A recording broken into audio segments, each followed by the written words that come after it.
Ria Calderon descendit de la voiture de transport avec une précision mesurée, le bruit de ses chaussures sur le béton de la base d'opération résonnant doucement dans l'air sec du désert. Personne ne leva les yeux vers elle, comme si sa présence était invisible, comme si un protocole implicite effaçait le passage des logistiques dans les zones de combat. Sa veste standard, son uniforme impeccable, ses cheveux tirés en arrière et son visage dépourvu de maquillage laissaient transparaître une neutralité calculée, pressée, mais jamais exagérée, professionnelle, mais jamais flasquée. Le vent du désert soulevait un voile de poussière autour de ses jambes alors qu'elle marchait droit vers l'administration pour confirmer son transfert. Elle aperçut rapidement 2 soldats, adossés à un navet, un sourire complice sur les lèvres, échangeant des murmures et des gestes suggestifs. Les yeux de Ria ne se détournèrent pas. Elle les traversa avec un regard neutre, concentré sur son objectif. Dans cette unité, personne ne voyait les logistiques autrement que comme du personnel secondaire. Et Ria comprenait que tout acte de plainte serait considéré comme une faiblesse, une invitation à l'humiliation. Elle s'avança, silencieuse, méthodique, invisible mais observatrice. À l'intérieur de l'office administratif, le secrétaire examina sa feuille de transfert avec indifférence. Il déplaça un cheveu, tamponna le document, et ne prononça pas un mot. Personne ne questionnait jamais la décision d'envoyer un spécialiste logistique dans une unité de frontline. Personne ne l'avait fait auparavant. Personne ne le ferait pour elle. Avant même qu'elle ait pu localiser son banc, Logan Price apparut. Il se tenait à l'extérieur des baraques, épaule appuyée contre le cadre d'une fenêtre, bloquant son chemin. Sans un mot, il laissa le silence s'installer comme un poids suffocant. Ses yeux glissèrent lentement le long de son uniforme, évaluant, prédateur. Un sourire étiré sur le visage, un couteau visible, la menace silencieuse de son autorité s'imposa immédiatement. Il ne toucha pas Ria physiquement, mais la manière dont il déploya son poids bloqua tout mouvement. Elle devait avancer, sans s'arrêter, sans questionner. Logan établissait sa dominance par la posture et l'espace, un ordre tacite que chacun dans l'unité connaissait bien. Lorsqu'elle s'assit à la table de travail ce premier soir, Logan occupait le centre du cercle habituel, ses rires forts résonnant sur les souvenirs de déploiements passés. Il avait 34 ans, bâti comme un mur, un sergent qui portait sa seniorité comme une armure. Il la regarda passer à proximité, ses yeux détaillant sa posture, ses gestes, sa présence. Puis, juste assez fort pour que la moitié de la salle entende, il la railla. « Eh bien, regarde ce que l'appareil a déposé. Tu es sûr que tu es dans le bon code zip, mon amour ?» Ria ne réagit pas. Elle s'assit, sortit sa nourriture, et mangea comme si ses mots avaient ricoché contre les murs plutôt que sur elle. Le silence devint sa défense. Chaque humiliation, chaque commentaire, chaque geste de Logan et de ses complices devint une donnée, un fait à cataloguer. Sa concentration restait intacte, son esprit inébranlable. À l'heure du déjeuner, Logan frappa volontairement sa nourriture, écrasant le pain et le poisson sous ses mains, projetant l'eau et le jus sur la table. La leçon était claire, elle n'avait pas droit à la dignité ou au confort. Ria ne bougea pas. Elle observa, immobile, méthodique, laissant le chaos se dérouler sans que sa réaction ne fournisse la moindre satisfaction à son tortionnaire. Le lendemain matin, sous un ciel gris et froid, le platoon se réunit pour la formation physique. Le capitaine Howard Vance, 51 ans, sévère et bleu, fit l'appel et demanda à Logan de soumettre Ria à l'évaluation standard. Logan sourit intérieurement. C'était l'occasion parfaite de l'humilier davantage. Course de 4 km, pull UPS, push UPS, sit UPS, puis un calisthénique brutal réservé aux punitions les plus sévères. Ria se plaça au milieu du peloton, respirant calmement, ne cherchant pas à être en tête ni à s'effondrer à l'arrière. À la fin de la course, elle avait surpassé la moitié du platoon. Logan masqua sa surprise par un rictus rapide, mais son esprit commençait à calculer la véritable menace. Durant le calisthénique, Logan décida de la mettre à l'écart sur un terrain inégal, gravier et herbes mêlées, espérant que la fatigue ou le déséquilibre la ferait plier. Il criait des corrections à tout le monde, mais réservait ses remarques les plus dures pour elle. Ria maintint sa position, ses jambes et ses épaules solides, sa respiration contrôlée. Logan, frustré par son manque d'effondrement, commença à douter de sa capacité à la dominer. Après l'entraînement, il l'intercepta au Buffalo d'eau, lui refusant l'accès sous prétexte qu'elle n'était pas un opérateur de terrain. Ria resta calme. Elle récupéra la cantine, la remit à sa place avec précision et retourna au peloton, toujours imperturbable, chaque mouvement calculé, chaque respiration mesurée. À la ligne de tir, un double feed sur un calibre .50 faillit provoquer un accident.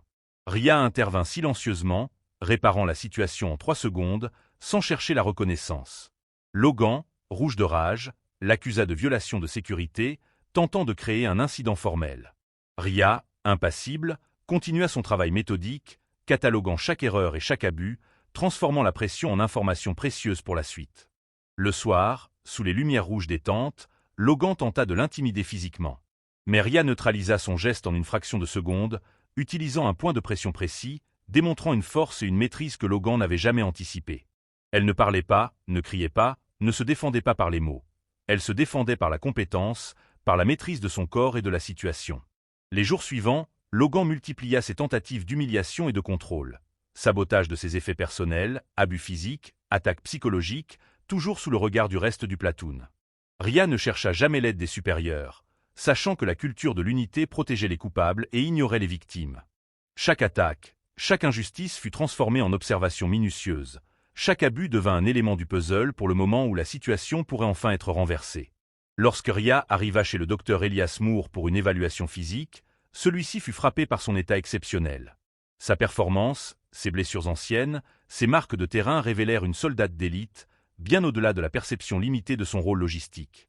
Moore, silencieux, prit note, comprenant que Ria Calderon n'était pas une victime ordinaire. Elle était un système entier en mode opérationnel, et son silence n'était pas une soumission, c'était une stratégie. Ria rentra ce soir-là, préparant méthodiquement son espace, renforçant ses lignes de défense et sa sécurité personnelle, dormant prête à réagir, à observer, à enregistrer chaque mouvement. La base continuait sa routine, inconsciente que l'équilibre du pouvoir était sur le point de changer. Ce premier chapitre établit les règles. Ria arrive silencieuse mais déterminée, observe et catalogue, subit les abus sans jamais plier, et prépare le terrain pour le renversement futur.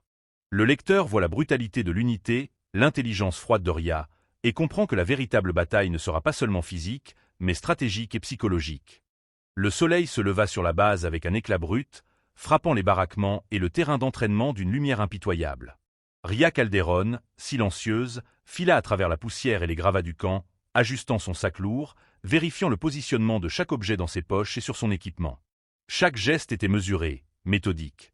Elle savait qu'elle allait affronter non seulement l'unité, mais aussi l'autorité arrogante de Logan Price et son obsession à la briser. Ce matin-là, le capitaine Howard Vance avait annoncé une évaluation physique complète, allant des courses de fond aux épreuves tactiques, en passant par des simulations de combat et des sessions de calisthenics intensives.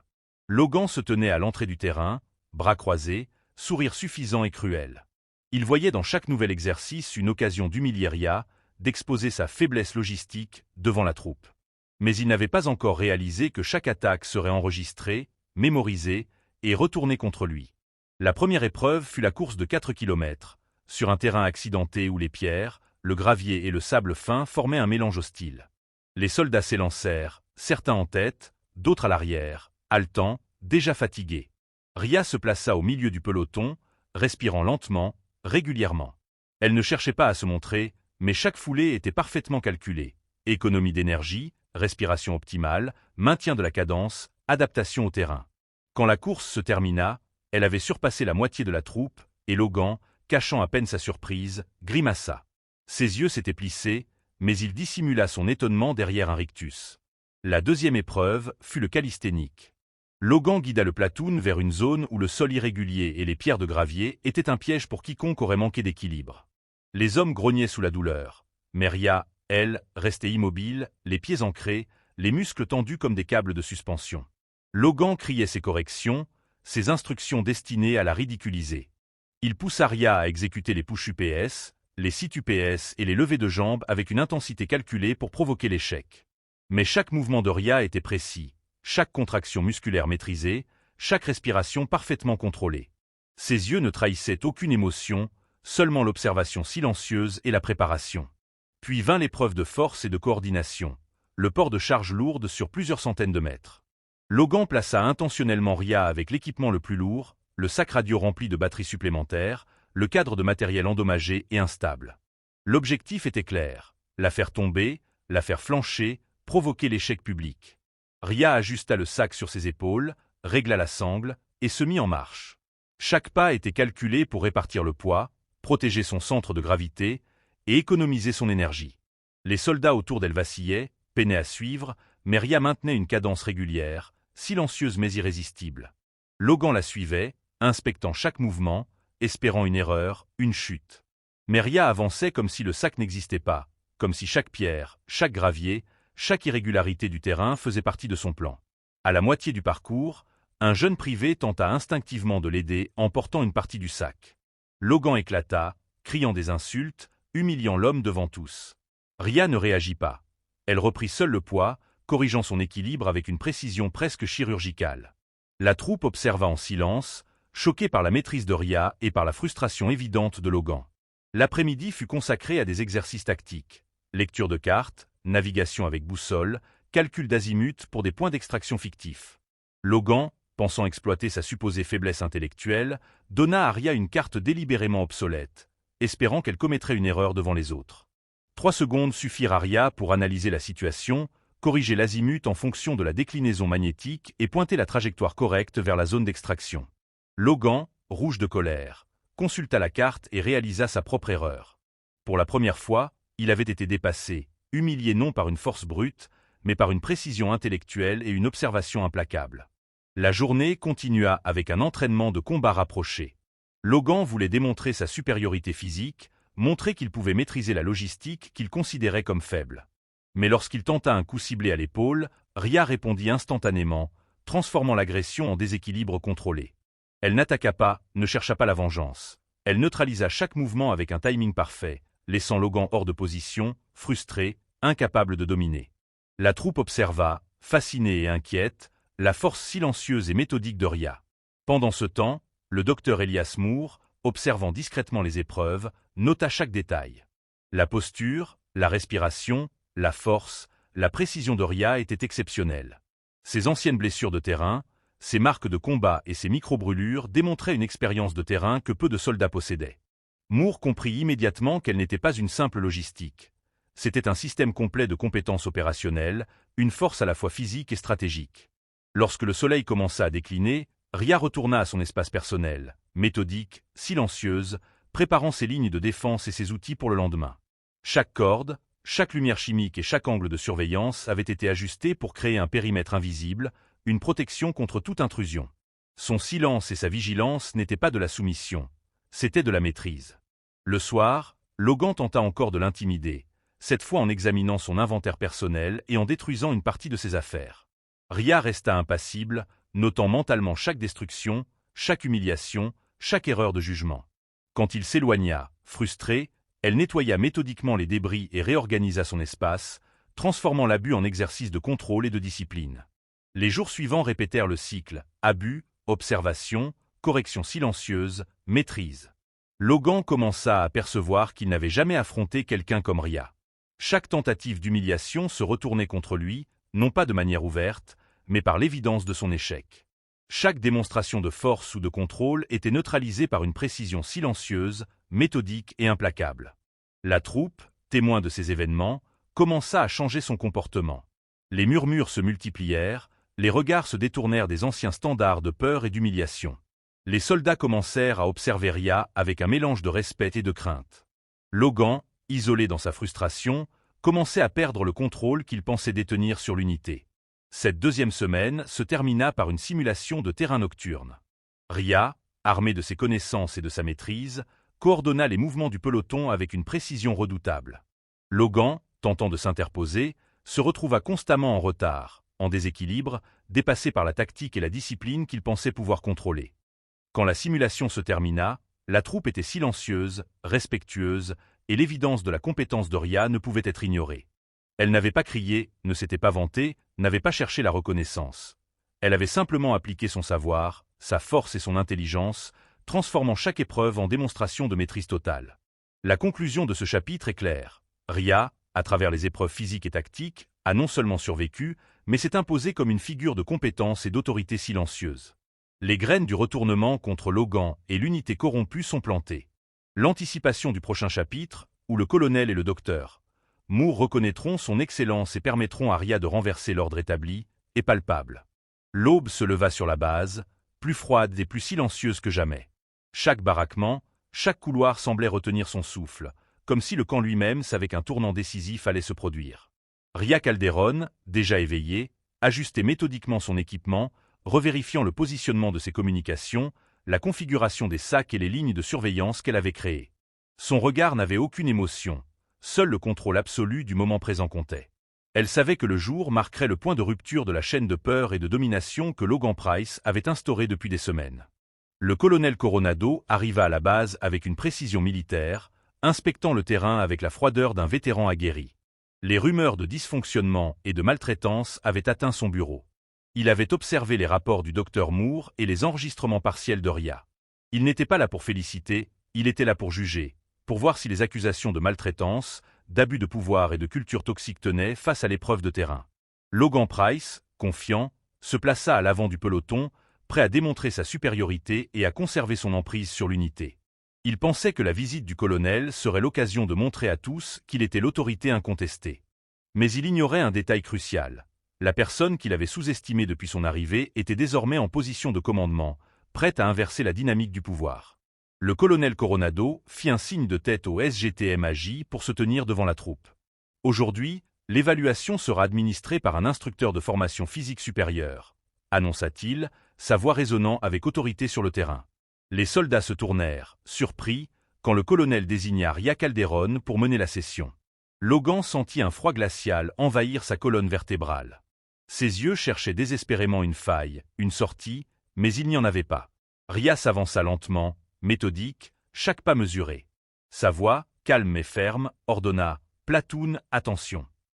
Les chaussures claquèrent sur le béton, chaque membre du peloton se redressant avec un respect instinctif. Logan se tenait à quelques mètres d'elle, son visage crispé par la colère et l'incrédulité.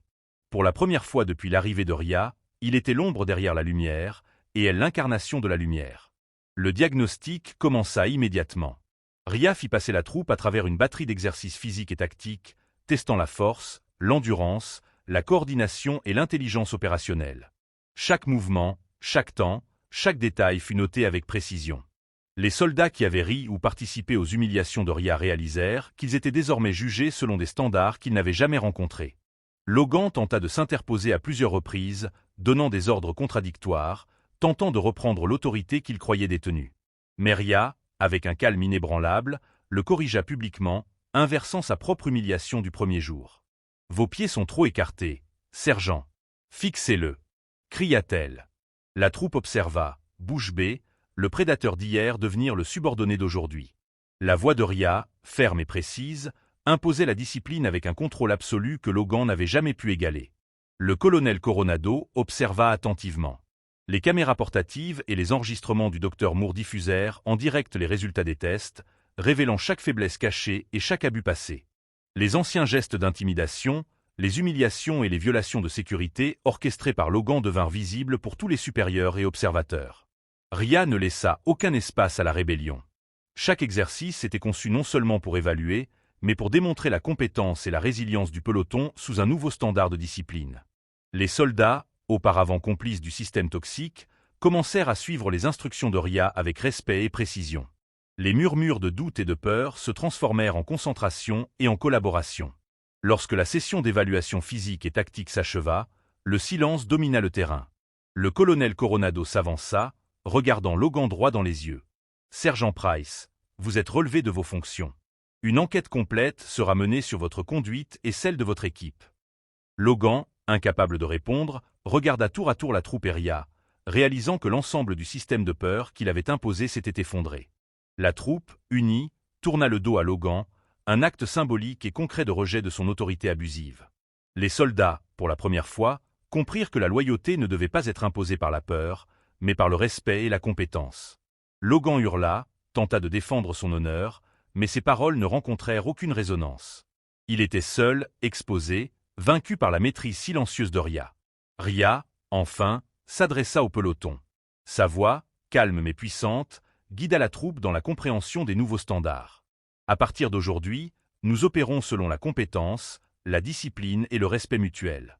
Toute faiblesse sera identifiée et corrigée, mais jamais par intimidation ou humiliation. Chaque mot était précis, chaque phrase construite pour transformer la culture de l'unité.